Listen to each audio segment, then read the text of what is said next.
So in Six Sigma DMAC approach, we define the project, we measure the performance, we analyze that, we improve the process, and then we controlled that using the control plan which we discussed earlier and using control charts. One important thing is left in this course, which is documenting this. So whatever changes you have made, whatever improvements you have made, you need to document. This is also part of control. So if you document these changes, there is a good chance that your new process, whatever you have developed out of this Six Sigma project, stays and keeps on giving the benefit.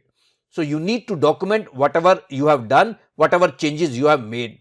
So that way you can standardize this new process. Whatever changes you have made, that will be the standard way of working. In an organization, there are number of documents.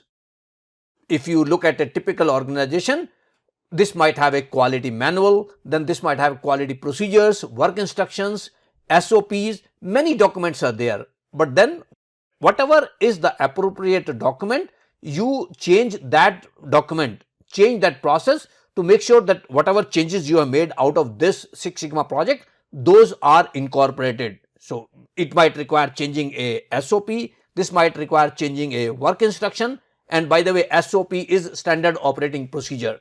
And once you have done that, this document, just like any other documents, need to go through the review and approval process, and if there is any need, look at that whether employees need to be trained about this new process. If this change is simple, employees can understand, that's fine, then you don't need to make any training program out of that. But if you have made some drastic changes, then make sure that you train your employees, operators about this new process.